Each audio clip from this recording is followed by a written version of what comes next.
Hello everyone.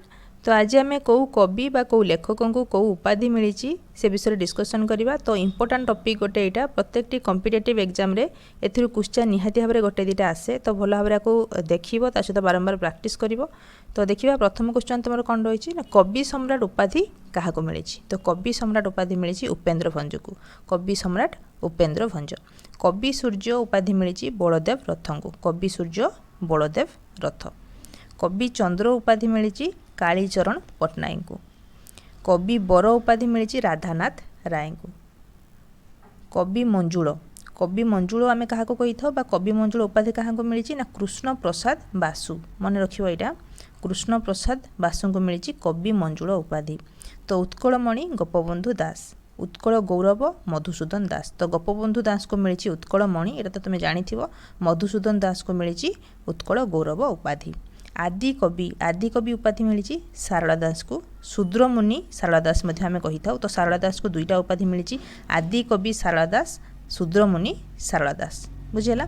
Next देख व्यास कवि। व्यास कवि उपाधि मिली फकीर मोहन सेनापति को। स्वभाव कवि आम कही था गंगाधर मेहर को। तो गंगाधर मेहर को स्वभाव कवि उपाधि मिली।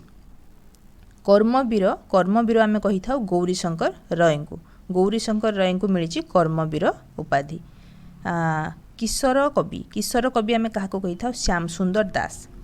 श्याम सुंदर दास को किशोर कवि बोली कही था। यहाँ सहित तुम एत एक्वेंटेड नथिबो तो स्वभाव कवि कि कर्मवीर एगुड़ा तुम जानी किंतु किशोर कवि एत एक्वेंटेड नथिबो। तो यहाँ तुम मन रखियो श्याम सुंदर दास को आम कही था किशोर कवि। तो कलानिधि उपाधि क्या मिली ना बांछानिधि शतपथी। बांछानिधि शतपथी को मिली कलानिधि उपाधि। प्रेमिक कवि आम कही था मायाधर मानसिंह को। मायाधर मानसिंह प्रेमिक कवि भाव में परिचित।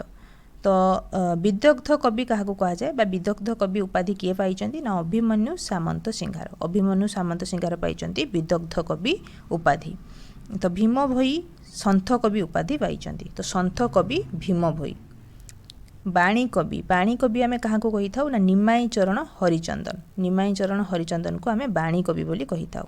तो बाणी कवि उपाधि क्या मिली निमाई चरण हरिचंदन। आशु कवि उपाधि मिली जदुमणि महापात्र को। भक्त कवि बा जौवन कवि। तो दुईटा सारा मन रखियो भक्त कवि जौवन कवि दुईटा सारा उपाधि मिली सालबेग को। मन रखियो भक्त कवि में भी तुम्हें जानी। तो जौवन कवि भी मन रखियो सालबेग को दुईटा सारा उपाधि मिली। व्यंग कवि आम कही था गोदावरीश महापात्र को। व्यंग कवि गोटे क्वेश्चन आसाला OAVS रे 2-3 वर्ष तले मैं भी देखी। तो व्यंग कविटा भी मन रखियो गोदावरीश महापात्र को आम व्यंग कवि बोली कही था। तो छंद कवि उपाधि क्या मिली ना छंद कवि उपाधि मिली राधामोहन गडनायक को।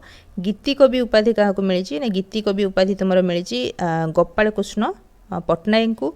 पल्ली कवि उपाधि मिली नंदकिशोर बल को। यहाँ समस्त जानी। पल्ली कवि नंदकिशोर बल। तो गण कवि उपाधि मिली वैष्णव पाणी को। गाथा कवि उपाधि मिली गोदावरीश मिश्र को। वास्तववादी कवि आम कही था गोपबंधु दास को। तो गोपबंधु दास को वास्तव कवि उपाधि मिली। तो गायक शिरोमणि आम कही था रघुनाथ पाणिग्राही को। गायक सुधाकर आम कही था बालकृष्ण दास को। तो गायक शिरोमणि गायक सुधाकर भितर कन्फ्यूज करिवो नाही। तो गायक शिरोमणि होउचंती रघुनाथ पाणिग्राही। गायक सुधाकर होउचंती बालकृष्ण दास।